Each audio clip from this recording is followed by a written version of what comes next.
Assalamualaikum warahmatullahi wabarakatuh. Alhamdulillahirabbil alamin wassalatu wassalamu ala asyrofil mursalin sayyidina Maulana Muhammadin wa ala alihi wa sahbihi asma'in nama ba'du. Ingkang sangat kula hormati Kiai Haji Dr. Insinyur Salahuddin sedanten keluarga Mbah Hasyim, sedanten dzurriyyah. Niki wonten putri, wonten bulik-bulik, wonten Gus Umar, wonten Bu Lili, wonten sedanten semua alumni, semua santri-santri yang kami cintai. Saya ini syukur sekali karena waktunya tinggal sebentar, jadi uji nyalinya juga sebentar. Saya akan ngomong sesuai spesialisasi saya, yaitu fikih. Karena saya murid Kiai Haji Maimun Zubair yang bersanad lewat Mbah Karim sampai Mbah Hasyim, atau bersanad lewat Mbah Mun, Mbah Zubair, kemudian Mbah Fakih Mas Kumambang, juga teman Mbah Hasyim ketika sama-sama ngaji di Mekah. Saya akan mengkagumi Gus Dur dari segi fikih. Ketika Gus Dur dilengsarkan dari presiden, yang paling saya kenang dan para ulama seluruh Indonesia, mungkin seluruh dunia mengenang adalah keberhasilan Gus Dur mengelola konflik itu tidak pertumpahan darah. Itu satu prestasi yang insya Allah jadi amal beliau, semoga mendapat ridhonya Allah Subhanahu wa Ta'ala. Karena yang paling dihindari oleh Islam sebisa mungkin adalah jangan ada darah menetes, apalagi hanya demi kekuasaan. Sehingga Rasulullah SAW sampai berdamai ketika terjadi tarik ulur di Sulhul Hudaybiyah. Saat itu Suhail bin Amr memberi sekian poin yang mendikte Rasulullah, semuanya merugikan Rasulullah. Tapi tidak semuanya merugikan Rasulullah, tidak ada yang menguntungkan sama sekali. Tapi Rasulullah menuruti itu semua demi tidak bertumpahan darah. Padahal Suhail bin Amr zaman itu masih kafir. Sehingga menjadi fikih bahwa perdamaian itu harus kita jaga. Sampai ada ayat wa in janahu lisalmi fajnah laha wa tawakkal 'ala Allah. Jika mereka ingin damai, kamu harus menuruti itu.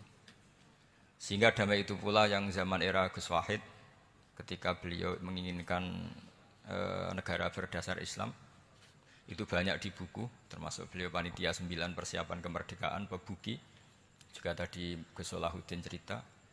Beliau akhirnya kompromi juga dengan negara yang berbentuk Pancasila. Kemudian itu disosialisasikan era Muktamar Situbondo, yaitu Kiai Haji Ahmad Siddiq, didukung oleh Gus Dur karena zaman itu beliau kalah sepuh sama Kiai Haji Ahmad Siddiq.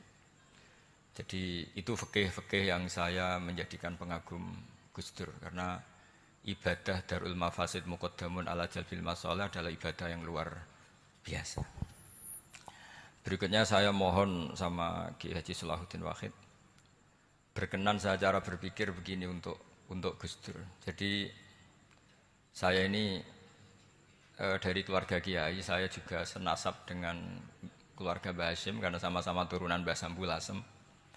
Jadi beliau adalah Abdurrahman bin Wahid bin Hasyim bin Asy'ari bin Wahid lagi, terus bin Abdul Halim 2 sampai Mbah Sambu. Kira-kira nasabnya sama dengan saya, dengan Mbah Hamid yang dari jalur itu. Saya mau bercerita begini. Watak seorang cucu itu biasanya mengalir dari pikiran besar mbah-mbahnya atau leluhurnya. Karena setiap mbah-mbahnya pasti berdoa dzurriyyatan thayyibah, yaitu anak cucu yang baik. Saya sengaja di sini bawa kitab yang ditulis oleh Muhammad Asad Shihab, seorang Libanon. Menulis bahwa Mbah Hasyim Asy'ari adalah terhitung sebagai mujaddid, sebagai pembaharu Islam, setidaknya di Asia sini atau di Indonesia. Di sini ada kitab ini diterjemah beberapa kali, sebagian oleh Kiai Haji Mustafa Bisri, sebagian oleh Kiai Sodik Semarang.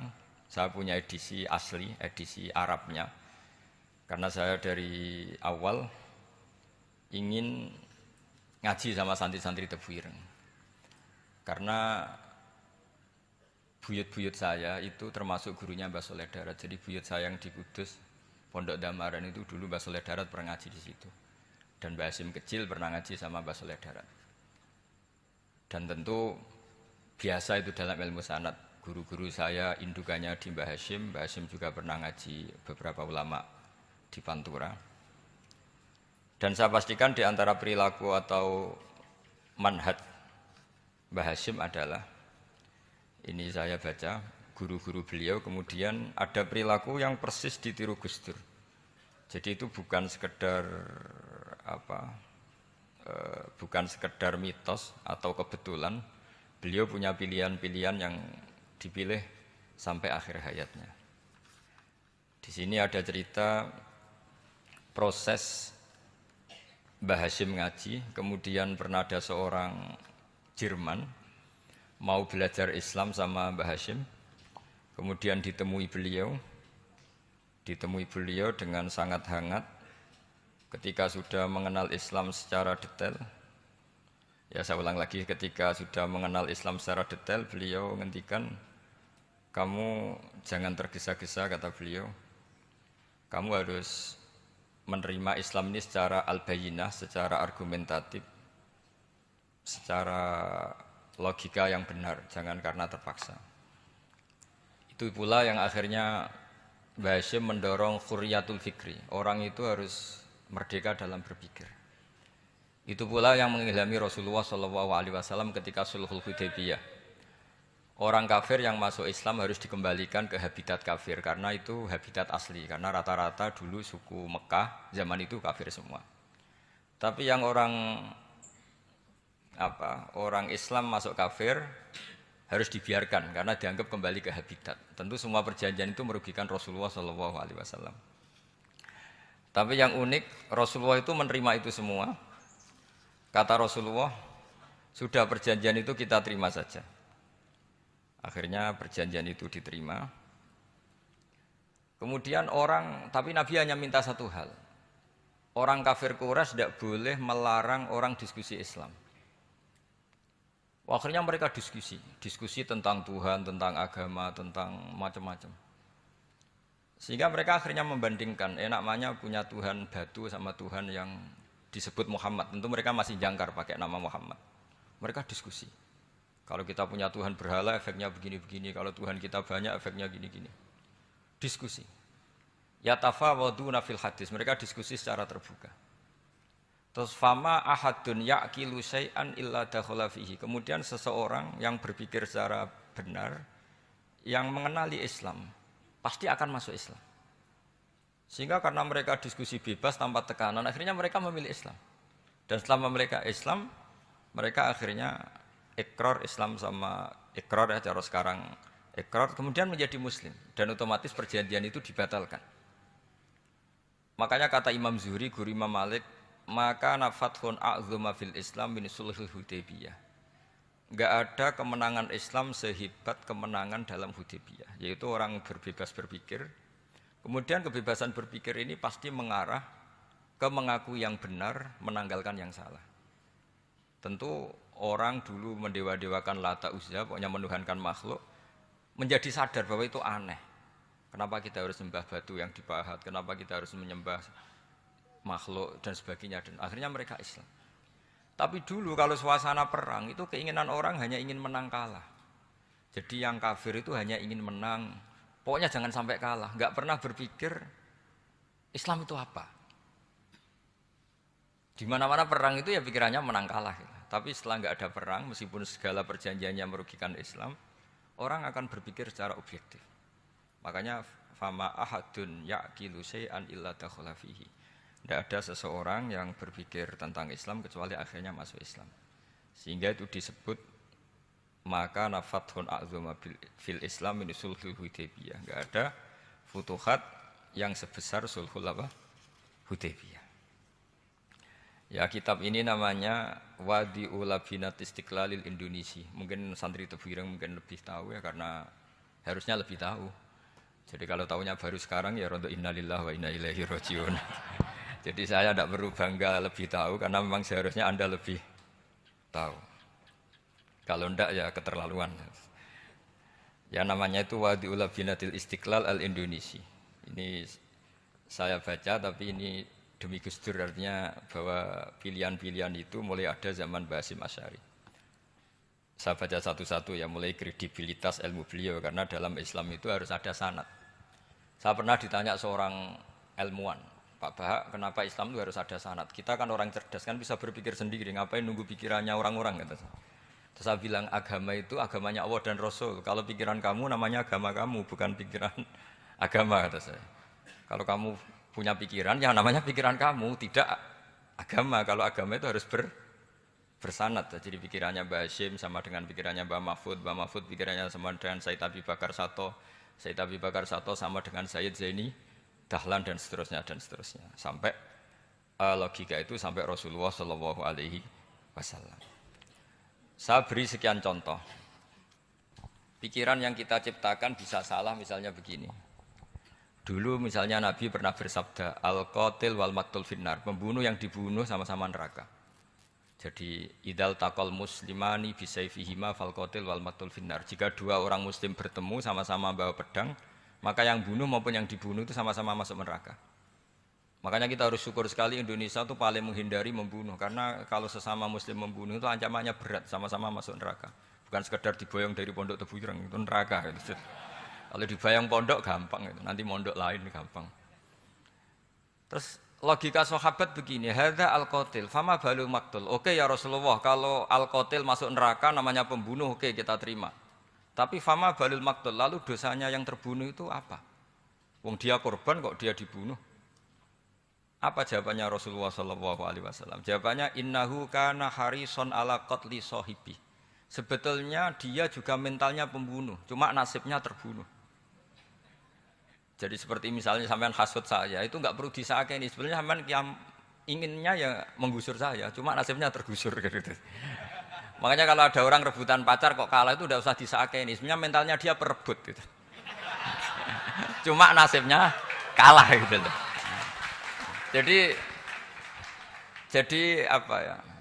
Ya tadi. Ya ini penting ya, penting sekali itu. Jadi sebetulnya ketika duel itu semuanya kan mentalnya pembunuh. Maka dia nasib saja sebagai maktul, tapi mentalnya pembunuh. Karena dia mentalnya, niatnya, komitmennya pembunuh, maka dia sama-sama di neraka. Maktul itu fakta, faktanya terbunuh, tapi mentalnya pembunuh. Sehingga hukumannya sebagai pembunuh. Sama kalau sampean berebut itu mentalnya ya perebut. Cuma nasibnya kalah atau terebut. Itu soal nasib. Ini saya baca dulu ya guru-guru Mbah Hasyim supaya clear. Selama ini yang dikenalkan beliau ngaji sama saya Mahfud, saya Khotib Minangkabau. Ini di kitab ini. Saya baca sesuai harokat yang ada di kitab ini. Nanti kalau sampai tidak cocok karena beda madhab, ya nggak apa-apa asal pinter saja. Karena baca kitab itu unik. Kadang-kadang satu guru sama guru yang lain itu beda-beda. Dan biasanya guru itu nggak mau kalah. Mbah Mun itu sering cerita, ada kiai maknani wati ini lan wit alu. Itu muridnya gerutu karena pernah mondok itu kok enggak gitu. Pak guru, di kitab saya maknanya itu pohon elo. Lah iya cung wit elo kena gua alu kata guru. Gurunya kata gurunya enggak mau kalah. Ada yang guru itu salah baca wal jarodin lan lawang. Muridnya enggak terima. Pak Yai saya pernah ngaji itu maknanya walang. Lah iya walang sing ning lawang cung. Itu memang kasus makna-makna di Jawa itu banyak itu. Karena awalnya memang wis rodok bodoni. Kenapa saya bilang bodoni? Yang bilang Mbah Mun, makna Jawa itu ono bodoni ini. Karena watin itu kan nggak ada di Indonesia. Tapi kiai itu malu kalau gak iso maknani. Akhirnya wati ini wet elu. Tanyakan orang pakar ahli Jawa, ya tidak tahu lo itu apa. Pokoknya butuhnya kiai itu ada lafaz ya ada maknanya. Padahal jenis itu nggak ada di Indonesia. Seperti haudat, itu maknanya di Jawa sekedup. Sekedup itu rumah kecil yang ada di unta zaman dulu. Di Jawa ada enggak? Tidak ada. Kalau kamu tanya orang Jawa ini apa namanya? Namanya ya rumah kecil di atas unta. Tapi Kiai Jawa dulu punya makna namanya apa? Sekedup. Jadi Kiai Jawa itu luar biasa improvisasinya. Ya rodok bodoni itu. Lah yang sering bodoni itu bab halal haram, tapi bodoni apik. Ya enggak semua bodoni itu buruk, kadang wajib. Betul ya? Ini sama tergesola. Ini karena keahlian fikih saya juga barokahnya Mbah Hasyim Asy'ari supaya beliau senang. Beliau senang karena para nabi, para wali, para ulama itu tidak meninggal. Tadi kalau Mbak Anita bilang wafat itu kalau dalam bahasa Arab wafa yafi wafaan itu maknanya nuhoni. Nuhoni itu sudah memenuhi. Jadi sebenarnya memang nggak pernah ada orang mati itu. Jadi kita punya jatah umur, jatah rezeki sudah terpenuhi semua. Namanya wafat. Dari kata wafa yafi wafaan, sesuatunya sudah penuh maka diambil. Kalau roh sendiri nggak pernah meninggal. Ya roh sendiri kalau Mbak Anita bilang kita memperingati kehidupan Gus Dur ya memang hidup karena tadi nggak ada siapapun bilang orang itu mati. Orang mati itu adalah jasad, rohnya diambil dari jasad. Lah roh sendiri ini nggak pernah berstatus mati karena makanya orang Jawa semua sepakat. Wong mati ku piye sing nyawane dijabut. Jasadnya mati, nyawanya diambil. Kemudian nyawa ini yang mengalami dapat nikmat maupun dapat azab.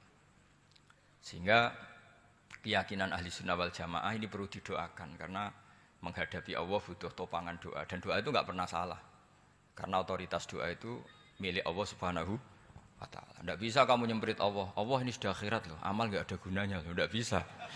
Allah tetap zat yang bisa mengabulkan doa siapa saja. Sehingga ahli sunnah berpendapat doa itu yanfa'ul mayyit, doa itu manfaat untuk mayit. Sehingga Basim Asy'ari ngarang secara spesifik risalah an ahli sunnah wal jamaah. Di antara yang paling pokok adalah ad-du'a yanfa'ul mayit, bahwa doa itu manfaat pada mayit. Ini saya hitung ya guru-gurunya Mbah Hasyim. Darus Salhat Muhammad Hasyim Asy'ari ini karangannya Asad Syihab, orang Libanon. Buku ini selesai tahun 72. Beliau lama sekali ikut ngaji di sini sama Mbah Hasyim. Tapi sebagai peneliti, beliau ke sini sudah alim. Ndak terus masih ngapalkan alif bata itu ndak, itu masih sudah alim.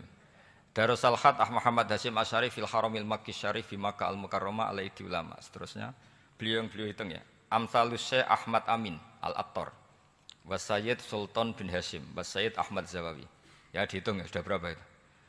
Tapi beliau ke sana sudah alim loh. Jangan sampean kira kalau sampean ke sana itu jadi TKI repot nanti itu.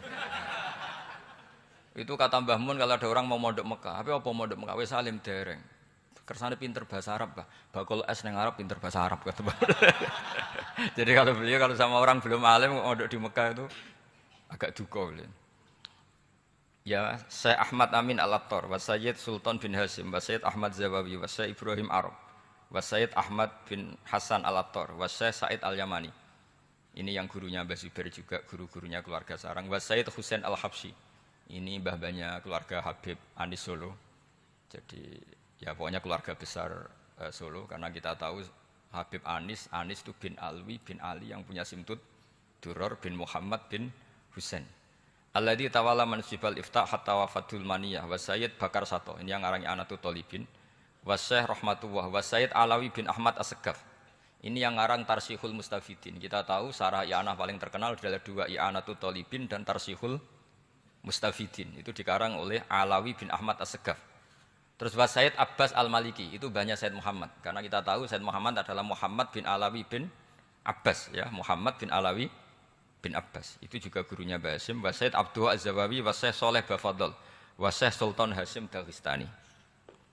Jadi selain guru-guru di Indonesia termasuk Mbah Mahfud Termas, Syekh Khotib Al-Minangkabau, beliau punya guru-guru itu yang saya sebut. Lalu barokahnya guru-guru itu, ya barokahnya guru-guru itu, Mbah Hasyim berpikir seperti itu. Dan berpikir seperti itu yang mengilhami Gus Wahid, kemudian Gus Wahid mengilhami Gus Dur. Kenapa saya cerita ini? Supaya kamu tahu bahwa pikiran-pikiran besar Gus Dur itu ada sanadnya. Jangan sampai kamu berpikir Gus Dur cerdas muka kan delok film lah, terus gue delok film kan ya repot gitu. Jadi makanya ini, karena banyak juga yang cerita Gus Dur sebagai budayawannya, sebagai demokratnya, sebagai pluralisnya. Yang cerita itu kan sudah ada, masa saya disuruh cerita itu lagi? Jadi kalau sampean saya cerita itu lagi kan coro Jawa tahsilul hasil. Jadi ini itu tidak bidang saya. Bidang saya akan melihat Gus Dur sebagai cucu Mbah Hasyim siapa? Asy'ari. Ini saya baca ya. Ini bahasa Jerman tapi sudah diagak-agak Arabkan.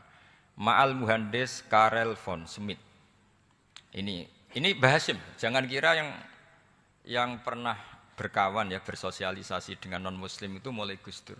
Mulai Mbah Hasyim ini di halaman 108 kitab tadi. Wadi'ul Labinati Istiqlal Al-Indonesia.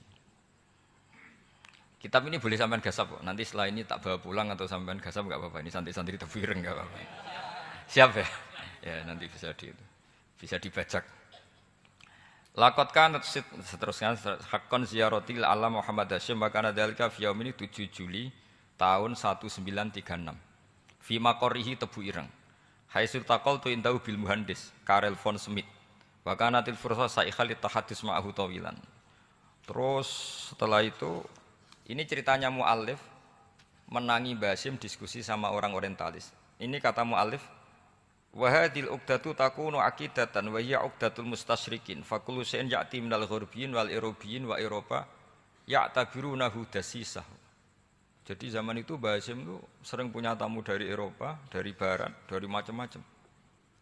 Sumastatrodal muhandis terus seterusnya sampai. Nah ini cerita saja betapa Mbah Hasyim itu perkawanannya luas sekali. Terus ini cerita akhirnya orang ini sampai masuk Islam. Ketika masuk Islam di antara pesannya Mbah Hasyim, saya ulang lagi, di antara pesannya siapa? Mbah Hasyim itu beliau bilang kamu harus dipikir-pikir lagi katanya. Itu kan satu kearifan Mbah Hasyim ini saya baca karena saya takut ditegur ini, saya juga nunggu surat kok tidak datang-datang ini kok supaya cepat selesai. Ini bebas. Kalau ada surat malah kebenaran ini karena sudah mulai nyari-nyari. Ya jadi saya mohon nanti kitab ini bisa dikaji di sini. Nanti saya tinggal di sini ada cerita-cerita sampai beliau berteman orang Eropa, terus beliau macam-macam sampai terus saya teruskan. Summa arsalatku syirka ila Indonesia amni 1929 watana kola fi kasir minal mudun wa makata akhiran fi madinati Surabaya bi Jawa Syarqiyah wa min huna bada'atil hidayah wa taufiq taqudanihi ilal khairi. Hadas lautil hadis fil amil alladhi yakti fatratas tiraq. Jadi orientalis tadi ketika berteman Mbah Hasyim lama-lama tertarik oleh Islam. Ketika mulai tertarik dengan Islam wa sya'ara bil istiqra aruhi wal amni tam wa kaifa ya'budu rabbahu ibadatan haqiqiyah. Terus mulai tertarik dengan Islam, terus konsultasi sama Mbah Hasyim. Jadi tertariknya barokahnya Mbah Hasyim. Orang ini kemudian wabakiyal muhandis itu insinyur Karel von Smith fi Indonesia hatnan dalatil harbul alamiyah sehingga perang dunia kedua selesai wa indama qawamal Indonesiun didal hukmil al-Hulandi fi harbil istiqlal am wa kana muhandis fi sufil Indonesian dafa'u islamuhu li syarika sak terusi. Terus ini saya cerita, jadi Mbah Hasyim pernah mengislamkan orang Belanda, orang Jerman. Orang apa? Orang Jerman, terus orang ini hidup di Hamburg. Sampai akhirnya beliau dakwah Islam di sana. Jadi ini penting ya supaya sampean tahu bahwa Tebu Ireng mulai dulu adalah komunitas internasional. Ya, Tebu Ireng mulai dulu adalah komunitas internasional. Jadi terus ketika ngadepi Indonesia yang dijajah, ini Mbah Hasyim bersama kawan-kawannya sepakat iktikaf di Multazam. Ini saya baca ya. Wa akhiran istama'a ma'a nukhbatin min haula'i talaba min zalama alaihi al-had Muhammad Hasyim ala ayata ahadu wa yaqumu bi amalin fi lailatin lailan min laili syahri Ramadan. Al-mu'azzam istama'a haula'i talaba waladina yantamuna ila iddati qawamiyatin. Qawamiyah itu kalau bahasa sekarang perlawanan min Afrika wa buldani janubi Asia, Asia Tenggara wa Asia Wusta, Asia Tengah wal buldan al-Arabiyah wa kana al-had Muhammad Hasyim Asy'ari ahadahum. Bahwa qafu jami'an amamal multazam bil Ka'batil musyarrafah. Wa ahadu wa aqsamul yamin ala yakum bil jihad fi sabilillah li ilahi kalimatil Islam wa tauhidil muslimin bin nasril ilmi wa tau'iyah wa tafaqquh fiddin talaban lil mardatillahi ta'ala la yarjuna min wara'i dzalika malan wala mansiban li anfusihim. Jadi sebelum beliau pulang ke Indonesia, itu komunitas Asia Tengah, Asia Dekat, Asia Jauh, semuanya dijajah karena Mesir dijajah Prancis, yang Burma dijajah ini, yang Indonesia dijajah ini, semuanya berdoa di Multazam. Intinya Mbah Hashim itu patriotik betul, patriotik betul. Tapi ya religius betul. Beliau berdoa di Multazam, beliau menyanggupi siap jihad melawan penjajah. Tapi saat itu juga berikrar kalau semua itu tidak untuk nyari pangkat. Makanya saya yakin Gus Dur adalah orang saat jabat presiden karena supaya Indonesia tidak chaos. Buktinya apa? Ketika beliau dilengsarkan ya santai saja. Wong ngajine wa mal hayatud dunya illa mataul ghurur. Jadi ya santai saja itu. Ndak jadi masalah. Terus kitab ini menerangkan, ini saya baca ya. Li khidmati duwal alladzina laha musta'maratun. Musta'marat itu dijajah mislu Holanda wa Inggris wa Rusia wa Pernisia wa fi hadzal amri bidzat ara ana alal muslimin wal mas'ulin khususan. Ini intinya ulama-ulama yang dari timur jauh kemudian sowan ke Mbah Hashim minta fatwa karena negara-negara mereka juga dijajah. Jadi dulu orang dari Jerman, dari mana-mana belajar Islam juga sama Mbah Hashim.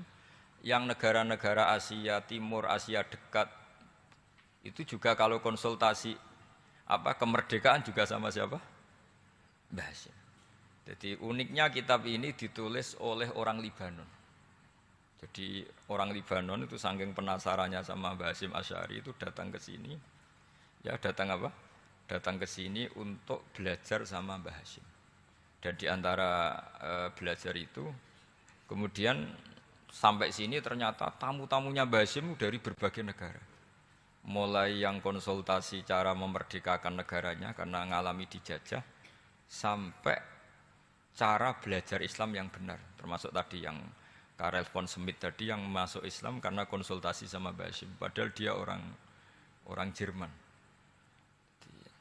Terus di antara kelebihannya Mbah Hashim ini juga ditiru Gus Dur, wal haju Muhammad Hashim la yajidu kharajan ayuna kisau sami' wal mukhatab bal yurahibu bidzalik.